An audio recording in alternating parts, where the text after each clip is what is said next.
थी। गीतों भरी कहानी। आइए आज सुनते हैं समीर गांगुली की लिखी गीतों भरी कहानी कभी धूप कभी छांव। वाचन स्वर समीर गांगुली का।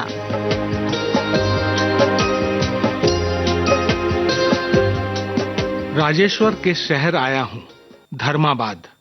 महाराष्ट्र और तेलंगाना की सीमा पर एक छोटा सा शहर जो गांव में शहर या शहर में गांव का आभास देता है।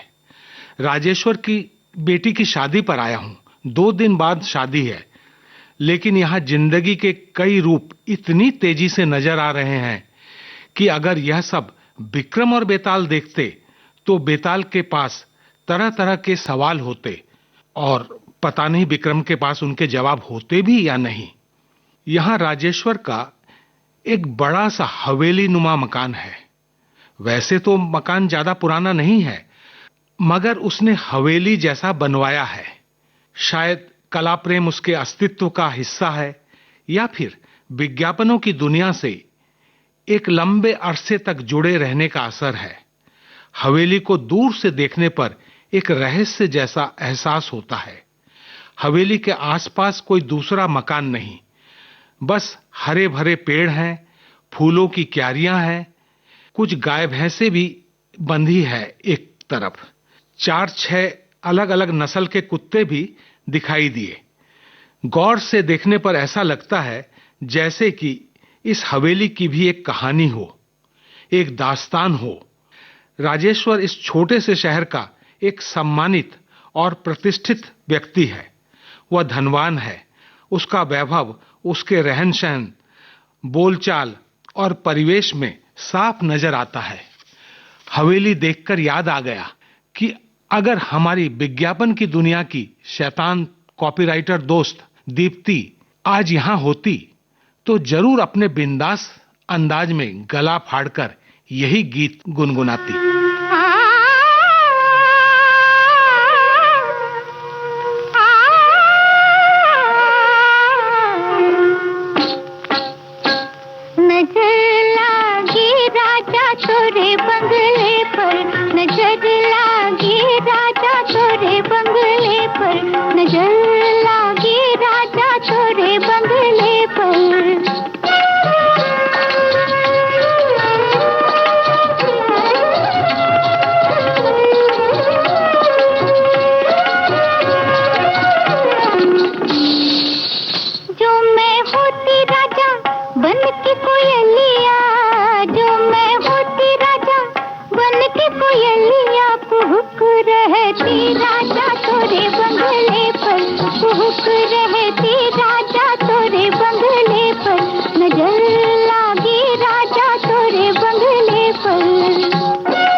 जो मैं होती राजा तुम्हारी दुल्हनिया, जो मैं होती राजा तुम्हारी दुल्हनिया, जो मैं होती राजा तुम्हारी दुल्हनिया, मटक रहती राजा तोरे बंगले पर, मटक रहती राजा तोरे बंगले पर। राजेश्वर से मेरी पुरानी दोस्ती है। दोस्ती का तकाजा देकर ही उसने बेटी की शादी में बुलाया है। बुलाया क्या, गाड़ी भेज दी। बस इनकार करने की कोई गुंजाइश ही नहीं थी। कोई बहाना यहां नहीं चलने वाला था, सो चला आया। और वो कहता है, अब तुम मेरी कैद में हो, मेरी मर्जी से तय होगी तुम्हारी रिहाई। उसके कुछ नए पुराने दोस्त भी आ रहे हैं, कुछ आ भी चुके हैं, कुछ आने वाले हैं। राजेश्वर अब राजनीति में है, बड़ा दबदबा है उसका। चलिए शुरू से ही सुनाता हूं उसकी कहानी। मुंबई में राजेश्वर के पिता की एक छोटी सी एडवर्टाइजिंग एजेंसी थी।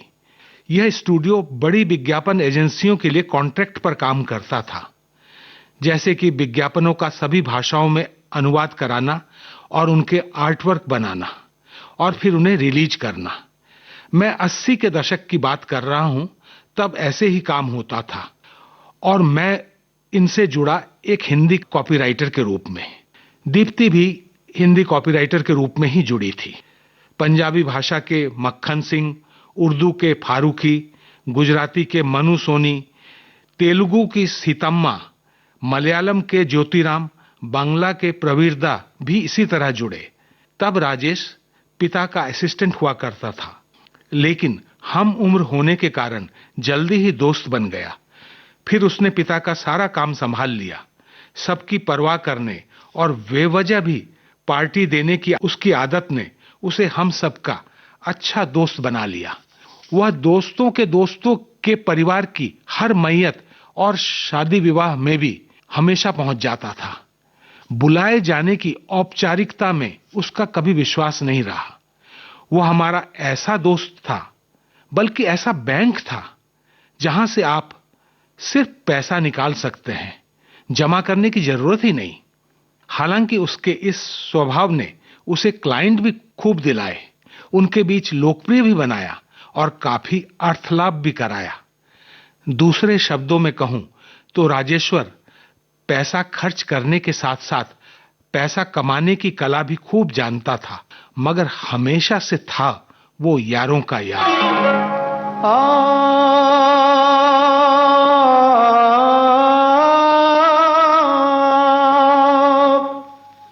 गर खुदा मुझसे कहे, गर खुदा मुझसे कहे कुछ मांग ऐ बंदे मेरे, मैं ये मांगू, मैं ये मांगू, महफिलों के दौर यूं चलते रहे, हम पे आला, हम निवाला, हम सफर, हम राज हों, ता कयामत, ता कयामत जो चिरागों की तरह जलते रहें।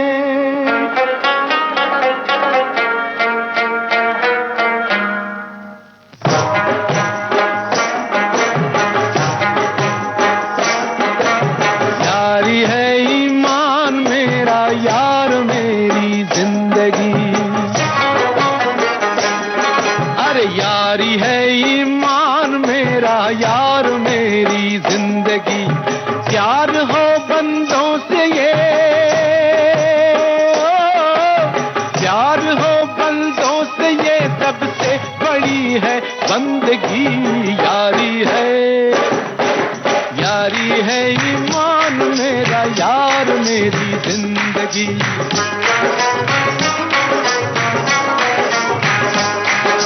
यारी है ईमान मेरा, यार मेरी जिंदगी।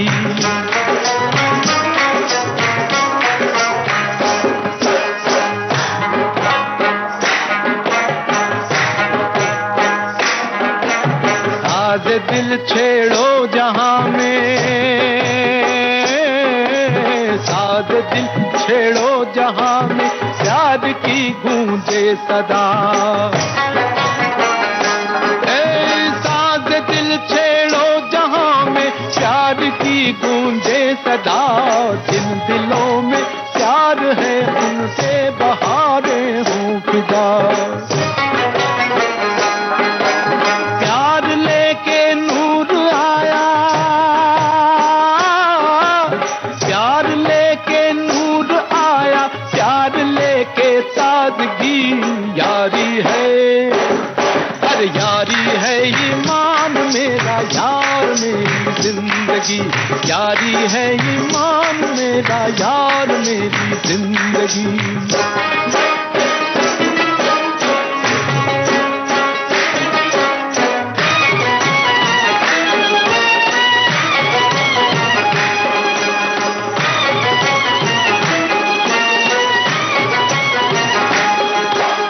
जान भी जाए अगर, जान भी जाए अगर, यारी में यारो गम नहीं। जान भी जाए अगर, यारी में यारो गम नहीं। अपने होते यार हो गमगीन, मतलब हम नहीं।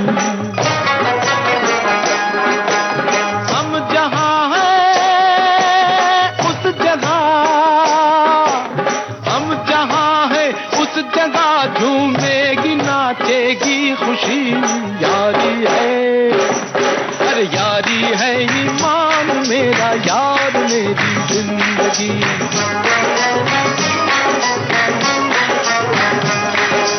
यारी है ईमान मेरा, यार मेरी जिंदगी।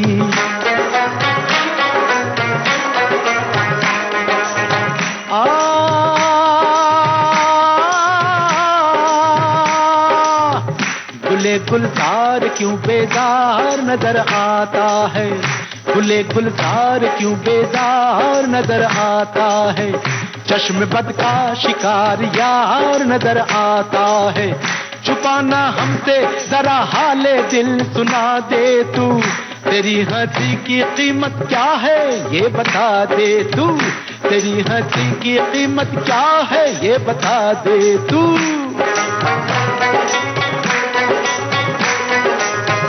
कहे तो आसमां से चांद तारे ले आऊं, हंसी जवान और दिलकश नजारे ले आऊं।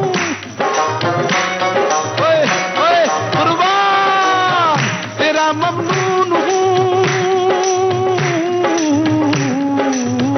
तेरा ममनून हूँ, तूने निभाया याराना। तेरी हंसी है आज सबसे बड़ा नजराना, तेरी हंसी है आज सबसे बड़ा नजराना। यार के हंसते ही,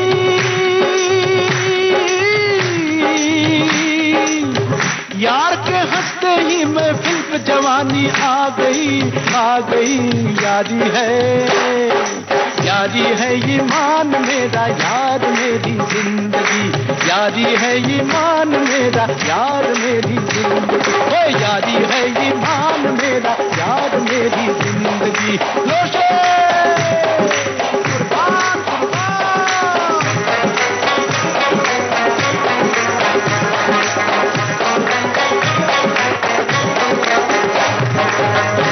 मुझे हंसी आती है जब राजेश्वर मेरा परिचय सबसे यह कहकर कराता था, मुंबई से आया मेरा दोस्त, दोस्त को सलाम करो।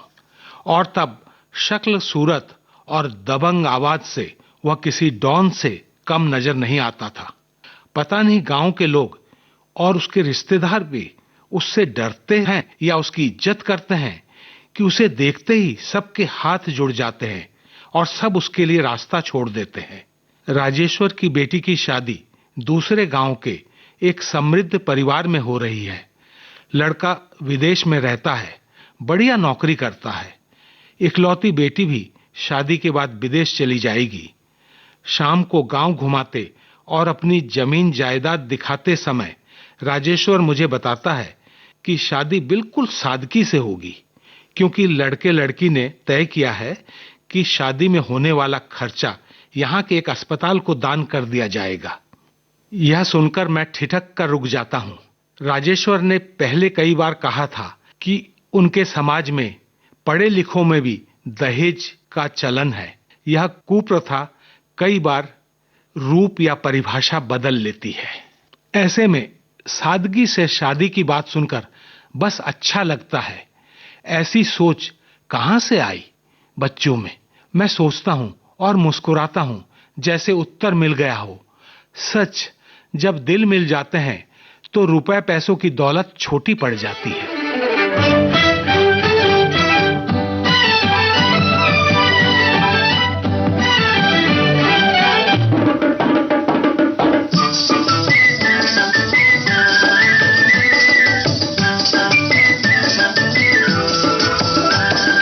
पंछी बनूं उड़ती फिरूं मस्त गगन में, आज मैं आजाद हूँ दुनिया के चमन में। पंछी बनूं उड़ती फिरूं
हवेली के सामने बने बागीचे में बैठा हूं।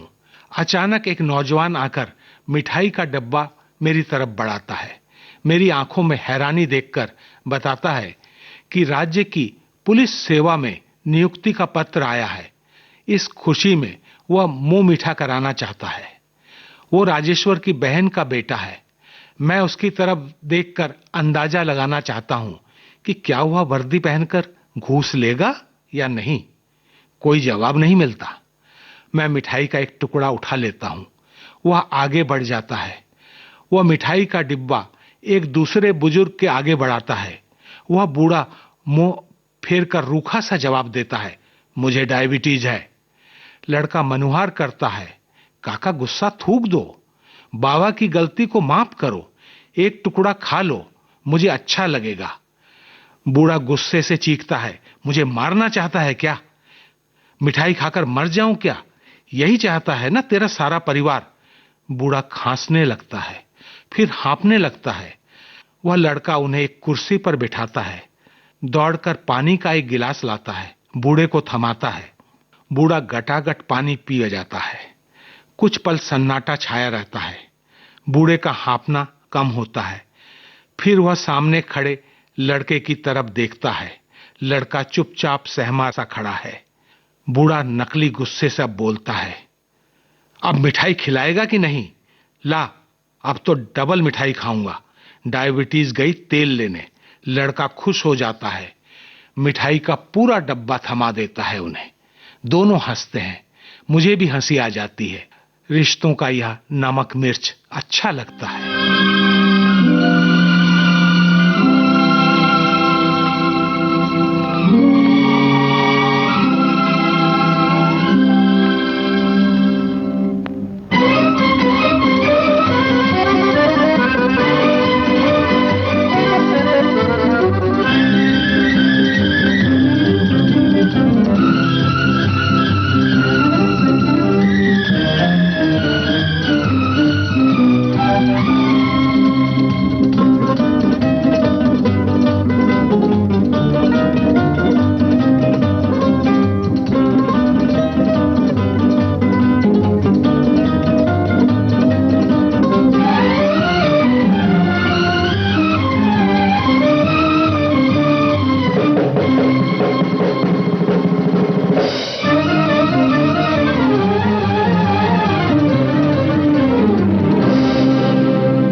किसी की मुस्कुराहटों पे हो निसार, किसी का दर्द मिल सके तो ले उधार, किसी के वास्ते हो तेरे दिल में प्यार, जीना इसी का नाम है। किसी की मुस्कुराहटों पे हो निसार, किसी का दर्द मिल सके तो ले उधार, किसी के वास्ते हो तेरे दिल में प्यार, जीना इसी का नाम है।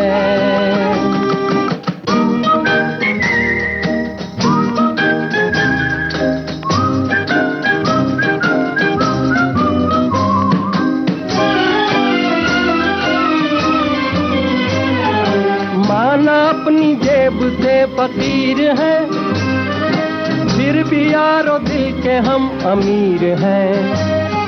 माना अपनी जेब से फकीर है, फिर भी यारो दिल के हम अमीर हैं।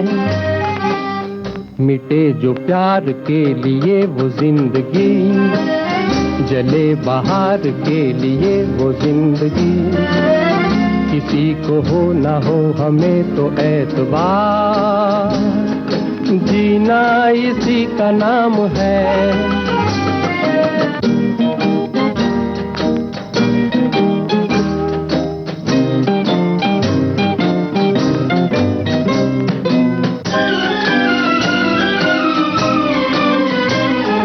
रिश्ता दिल से दिल के एतबार का, जिंदा है हम ही से नाम प्यार का। रिश्ता दिल से दिल के एतबार का, जिंदा है हम ही से नाम प्यार का, के मर के भी किसी को याद आएंगे, किसी के आंसुओं में मुस्कुराएंगे। कहेगा फूल हर कली से बार बार, जीना इसी का नाम है। किसी की मुस्कुराहटों पे हो निसार, किसी का दर्द मिल सके तो ले उधार, किसी के वास्ते हो तेरे दिल में प्यार, जीना इसी का नाम है।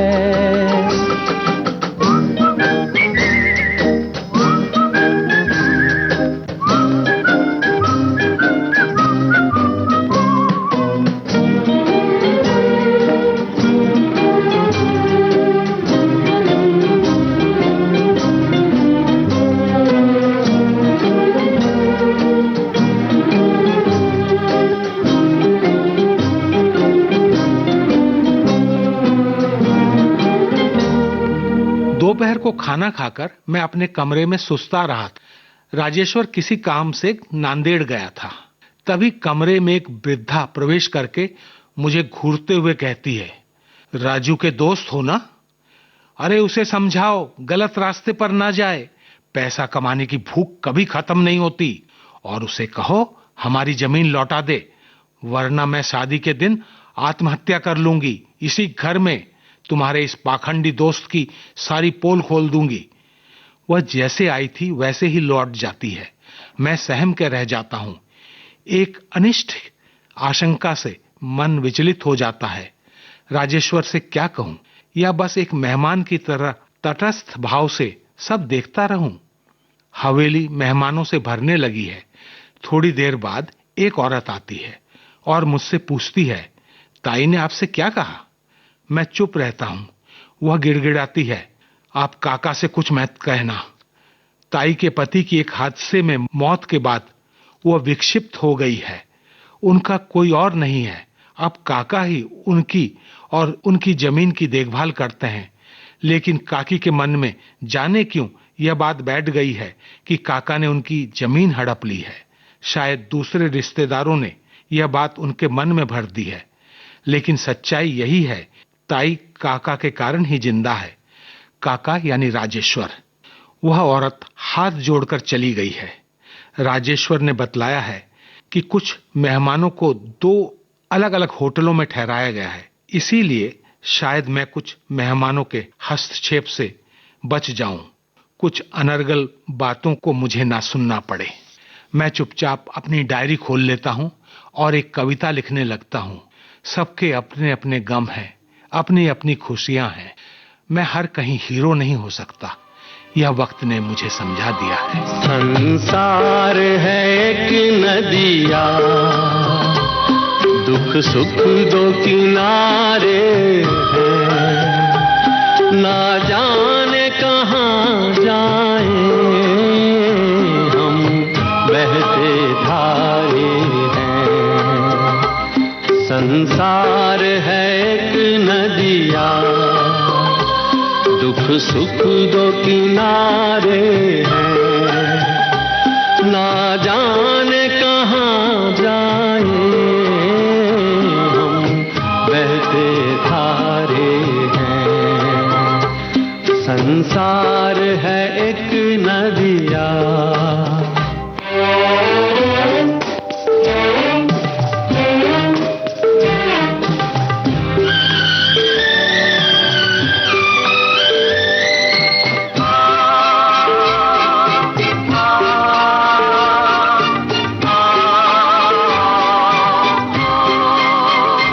चलते हुए जीवन की रफ्तार में एक लय है, चलते हुए जीवन की रफ्तार में एक लय है, एक राग में एक सुर में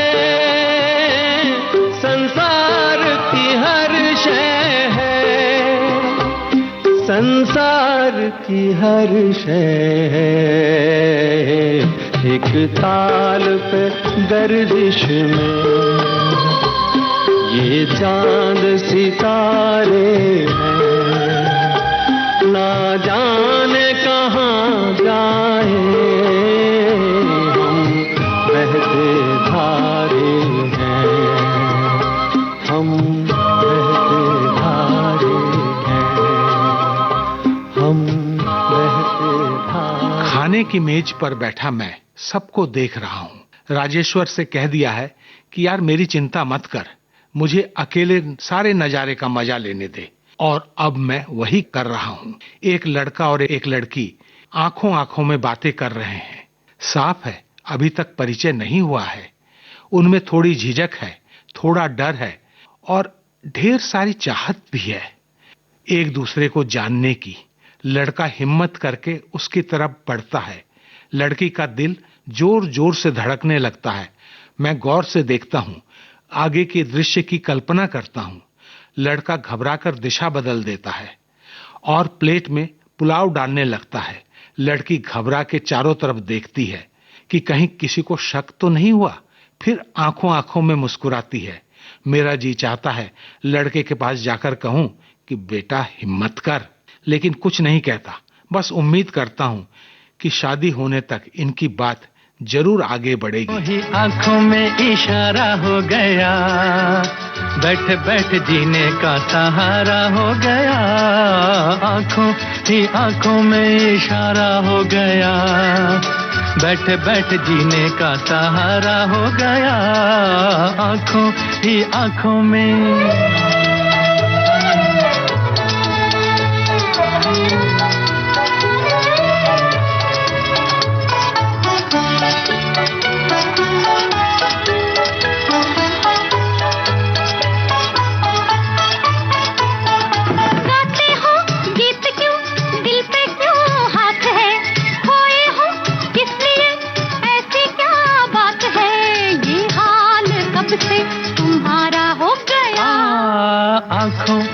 आंखों में इशारा हो गया, बैठ बैठ जीने का सहारा हो गया।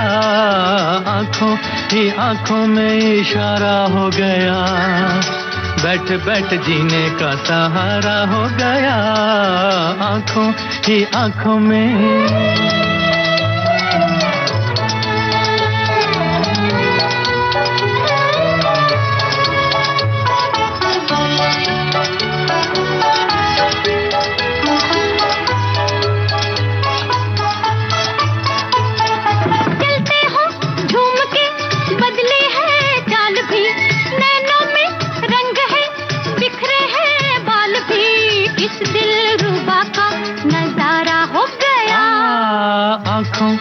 आंखों में इशारा हो गया, बैठ बैठ जीने का सहारा हो गया।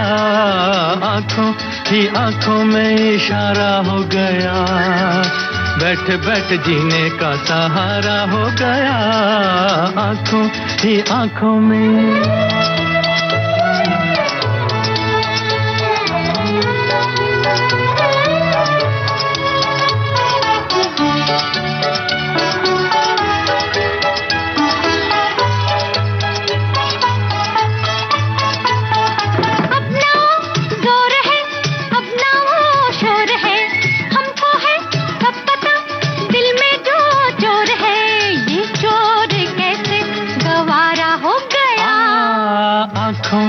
आंखों में इशारा हो गया, बैठ बैठ जीने का सहारा हो गया।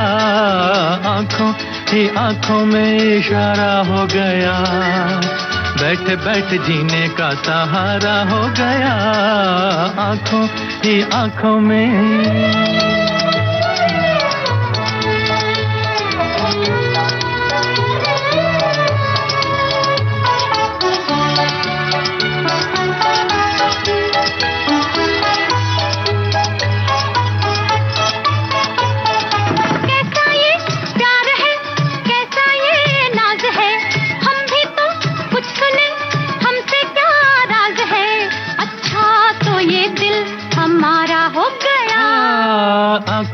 ही आंखों में इशारा हो गया, बैठ बैठ जीने का सहारा हो गया।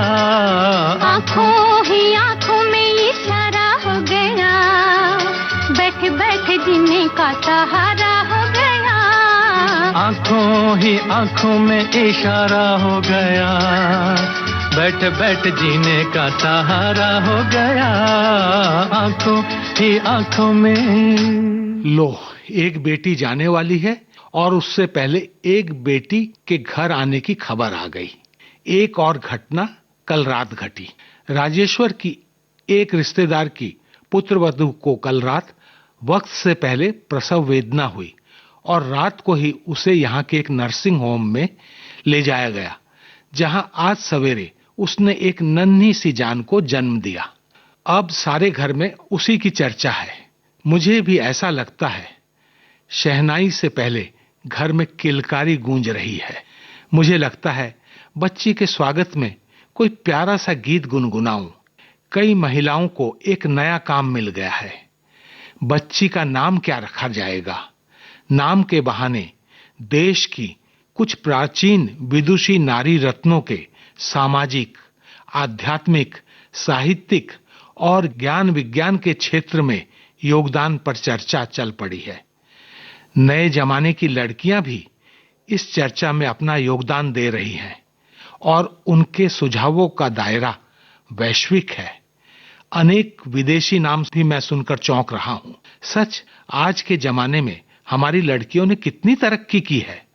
समय का पहिया चलता रहेगा। यह नन्ही परी भी धीरे धीरे पंख फैलाएगी, कहां से कहां पहुंचेगी, जाने कितनी मंजिलों को छुएगी।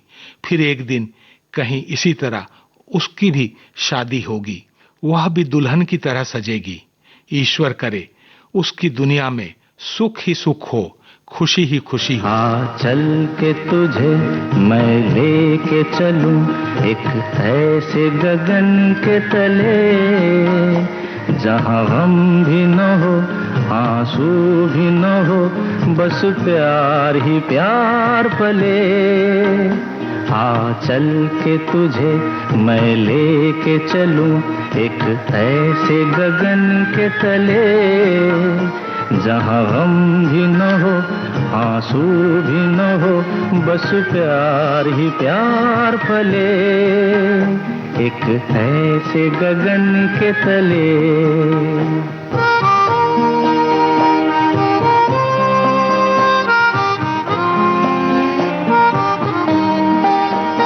सूरज की पहली किरण से आशा का सवेरा जागे, सूरज की पहली किरण से आशा का सवेरा जागे, चंदा की किरण से धुल कर घनघोर अंधेरा भागे, चंदा की किरण से धुल कर घनघोर अंधेरा भागे।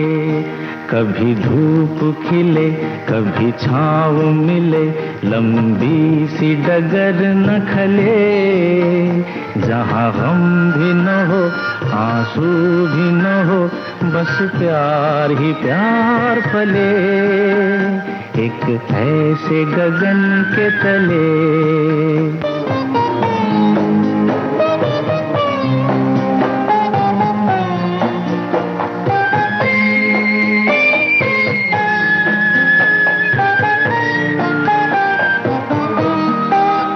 जहाँ दूर नजर दौड़ाए, आजाद गगन लहराए, जहाँ रंग बिरंगे पंछी आशा का संदेशा लाए, जहाँ रंग बिरंगे पंछी आशा का संदेशा लाए, सपनों में पली हंसती हो कली, जहाँ शाम सुहानी ढले, जहाँ गम भी न हो, आंसू भी न हो, बस प्यार ही प्यार पले, आ चल के तुझे मैं लेके चलूं एक ऐसे गगन के तले, जहाँ गम भी न हो आंसू भी न हो, बस प्यार ही प्यार फले। एक ऐसे गगन के तले, एक ऐसे गगन के तले, एक ऐसे गगन के तले। आज शादी का दिन है। सुबह से ही चहल पहल है। तकरीबन सारे मेहमान आ चुके हैं। मैं फुसफुसाहट सुनता हूँ, गुरु माँ आ गई, गुरु माँ आ गई, गुरु माँ आ गई। मैं सफेद साड़ी में एक ओजस्वी महिला को प्रवेश करते हुए देखता हूँ। उनका सिर घुटा है। राजेश्वर दंडवत होकर उनको प्रणाम करता है। वे हाथ उठाकर उसे आशीर्वाद देती हैं। फिर वे मेरी तरफ देखती हैं, मुस्कुराती हैं। मैं चौंकता हूँ। वे और चौंकाते हुए बोलती हैं, कैसा है रे लेखक? मैं गौर से देखकर पहचानने की कोशिश करता हूँ। अरे दीप्ति, पैसा पैसा और चाहिए पैसा जैसा शानदार जिंगल लिखने वाली साथी कॉपीराइटर दीप्ति सन्यासिन के कॉस्ट्यूम में। ये कैसा नाटक है? वो मुस्कुराती है। मुझे सुनाई पड़ता है, बच्चे तू भी मोहमाया के बंधन काट। राजेश्वर पास आकर फुसफुसाता है, चल प्रणाम कर उसे। उसे जानेगा तो उसकी मानव सेवा की कहानी सुनकर मन श्रद्धा से भर उठेगा। थोड़ी देर बाद हम तीनों यानी राजेश्वर, दीप्ति और मैं एक हॉल में मिलते हैं।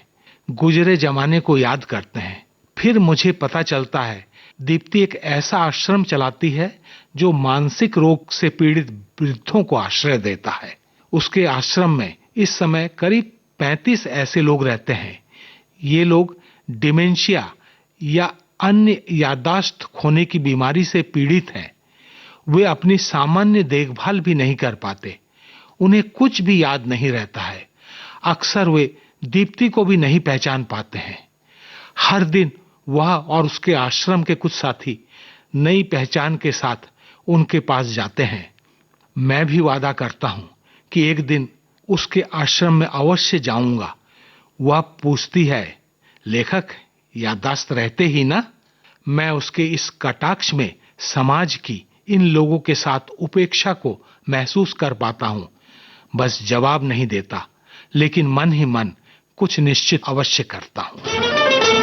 अपने लिए जिए तो क्या जिए, अपने लिए जिए तो क्या जिए, तू जिए दिल जमाने के लिए।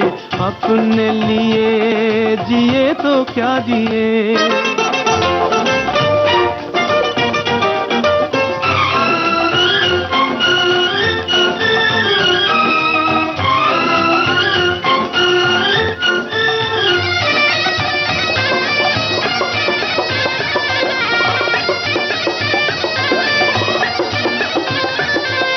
बाजार से जमाने के कुछ भी न हम खरीदेंगे, बाजार से जमाने के कुछ भी न हम खरीदेंगे।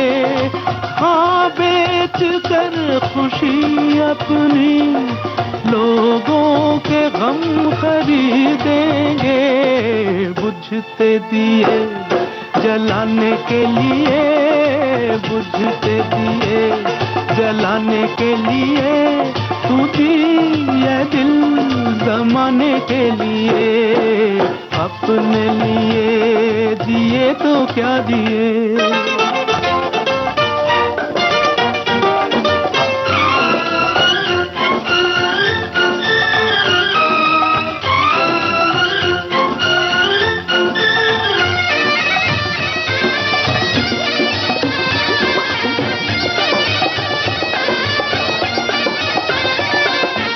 अपनी खुदी को जो समझा, उसने खुदा को पहचाना।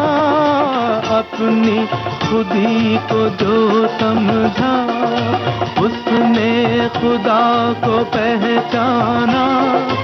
आजाद फितरत इंसान क्यों गुलामाना, सर ये नहीं झुकाने के लिए, सर ये नहीं झुकाने के लिए, तू जिए दिल जमाने के लिए, अपने लिए जिए तो क्या जिए।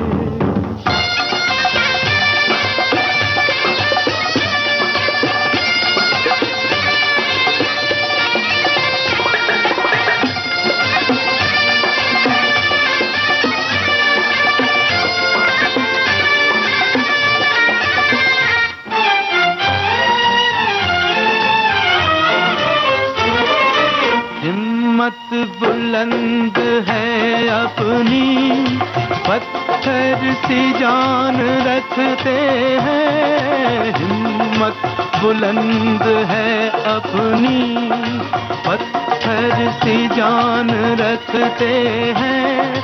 कदमों तले जमीन तो क्या हम आसमान रखते हैं। गिरते हुओं को उठाने के लिए, गिरते हुओं को उठाने के लिए, तू जिए दिल जमाने के लिए, अपने लिए जिए तो क्या जिए।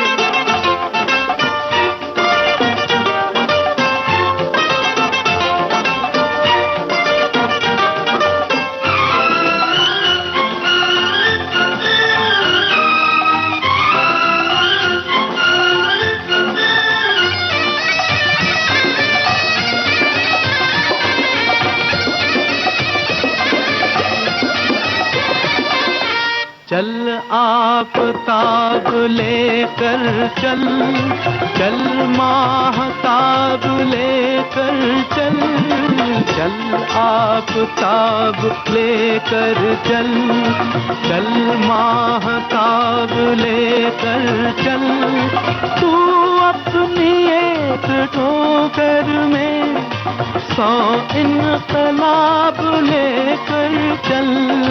जुल्म सितम मिटाने के लिए, जुल्म सितम मिटाने के लिए, तू जिए दिल जमाने के लिए, अपने लिए जिए तो क्या जिए, अपने लिए जिए तो क्या जिए, तू जिए दिल जमाने के लिए, अपने लिए जिए तो क्या जिए। एक तरफ शादी हो रही है, दूसरी तरफ कुछ अति व्यावहारिक मेहमान भोजन में जुट गए हैं।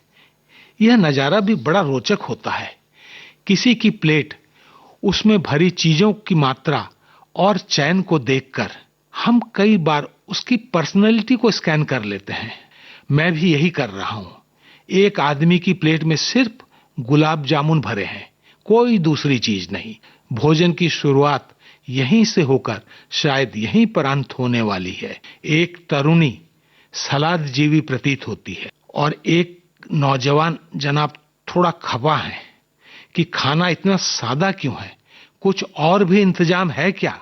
मैं कुछ और भी इंतजाम है का अर्थ निकालना चाहता हूं, लेकिन तभी राजेश्वर को आता देख वह बंदा प्लेट छोड़कर भाग जाता है।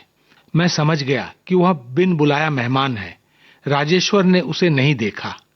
पता नहीं अगर देख भी लेता तो क्या कहता। मुझे कोई एक प्लेट पकड़ाता है। मैं देखता हूं एक हम उम्र व्यक्ति है। वो फुसफुसाकर पूछता है, अरे भाई, राजेश्वर भाई जी को जेल होगी कि नहीं। मैं चौंकता हूं। वह समझ जाता है कि मैं शायद किसी राज से अनजान हूं। वह चुपके से खिसक जाता है। मेरी परेशानी को भांपकर एक दूसरा व्यक्ति समाधान के लिए आगे आता है। वह बताता है कि एक लड़की को जबरदस्ती से बचाने के चक्कर में राजेश्वर जी खुद उलझ गए हैं। लड़की ने भी डरकर या पैसे के लालच में इनके खिलाफ बयान दिया है। अब मेरा सिर चकराने लगता है। सचमुच जिंदगी एक चक्रव्यूह है। यहाँ कुछ भी पूर्व निर्धारित नहीं है।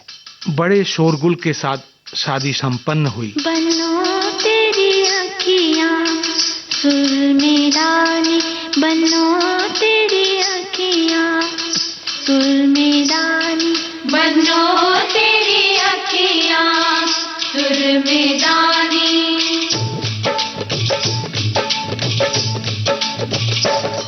बनो तेरी अखियाँ, सुर में रानी बनो तेरी अखियाँ, सुर में रानी बनो तेरा मुखड़ा लाख तारे, बनो तेरा मुखड़ा,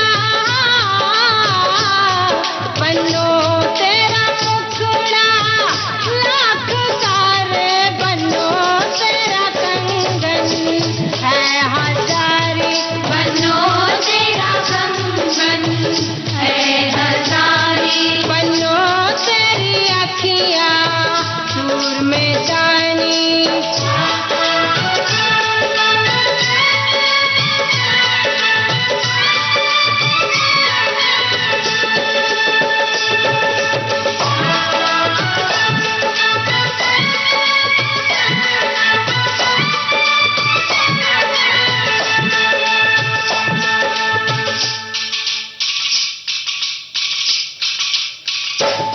बनो तेरा झुमका लाख तारे, बनो तेरा झुमका, बनो तेरा झुमका लाख तारे, बनो तेरी झांझर है हजारी, बनो तेरी झांझर है हजारी, बनो तेरी अखियाँ सुर में जानी। दो रिश्तेदार जाने किस बात पर उलझ गए कि दोनों परिवार के सदस्य दो गैंग की तरह आमने सामने आ गए। शहनाई बंद हुई तो गालियों और लांछनों की गोलीबारी शुरू हो गई, और नौबत बेकाबू हुई तो राजेश्वर को दोनों परिवारों को रात को ही विदा करना पड़ा। फिर सुबह होते ही न जाने कहां से एक भूतेश्वर बाबा आ धमके, मोर पंखों का झावा पहनकर, लोबान की धुनी बिखेरते हुए, बम बम बोले, बम बम बोले कहते हुए। इस हवेली में प्रेत बाधा है, इस हवेली का असली मालिक अब सबको बेदखल करने की सोच रहा है। इतना ही नहीं, ऊंची आवाज में चिल्ला चिल्लाकर भीड़ जमा कर ली, कुछ जादू तमाशे भी दिखाकर सबको प्रभावित करने की कोशिश करने लगे। फिर गला फाड़कर राजेश्वर जी को पुकारने लगे, बम बम बोले, बम बम बोले, राजेश्वर जी, राजेश्वर जी। उसके अतीत से भी अतीत यानी कई जन्मों की कहानी सुनाने लगे। कई नौजवान इस ढोंगी की फिरकी लेने के इरादे से उसे कुछ कारनामे दिखाने की फरमाइश करने लगे। अरे वाह, यह तो कहानी का क्लाइमैक्स था। राजेश्वर तक खबर पहुंची, वह चला आया। उसने ध्यान से उसकी बात सुनी, फिर 500 के कई नोट उसे थमाते हुए कहा, जो मर्जी हो दालान के पास बैठकर करो, उसके बाद खाना खाओ, पोटली बांधो, लेकिन आज के बाद भूत और तुम दोनों इस हवेली में नजर नहीं आने चाहिए। भूतेश्वर बाबा बात समझ गए और वे बम बोले बड़बड़ाते हुए अपने काम में लग गए। मैं हैरान सा राजेश्वर की तरफ देखता रह गया। आखिर कितनी परतों का ये आदमी है। उसने मेरी हैरानी पर हैरान हुए बिना बस इतना ही कहा, क्या हुआ दोस्त, सबका अपना अपना हिस्सा है, सबका अपना अपना किस्सा है। मैं राजेश्वर को समझने की जितनी कोशिश करता हूं उतना ही उलझ जाता हूं। ऐसा लगता है वह एक आदमी नहीं बल्कि कई आदमियों से मिलकर बना है। उसकी खूबियों खामियों को समझने के लिए एक बड़ा नजरिया होना चाहिए। वो कीचड़ में रहकर भी कमल बना रहना सीख गया है। यकीनन राजनीति उसके लिए समाज को कुछ देने की जिद होगी। बस मैं यही दुआ करूंगा कि ईश्वर उसकी मनोकामना पूरी करे।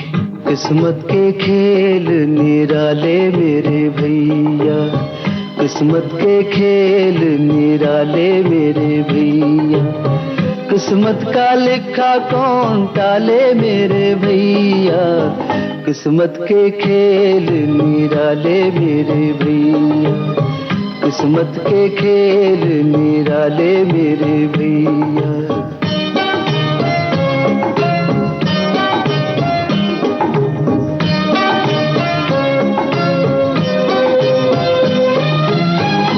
किस्मत के हाथ में दुनिया की डोर है, किस्मत के आगे तेरा कोई न जोर है, सब कुछ है उसी के हवाले मेरे भैया, किस्मत के खेल निराले मेरे भैया, किस्मत के खेल निराले मेरे भैया।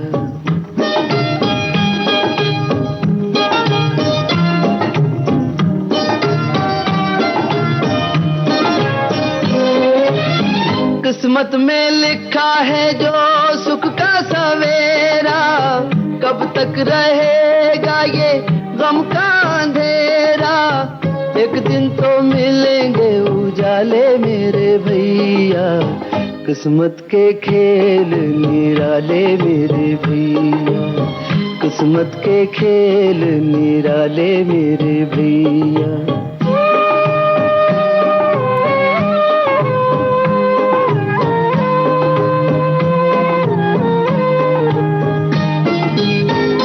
सच्चा तीरथ ऊंचा हिमालय, ये मन का मंदिर सुख का शिवालय, धुनी यहीं पे तू रमाले मेरे भैया, किस्मत के खेल निराले मेरे भैया, किस्मत के खेल निराले मेरे भैया।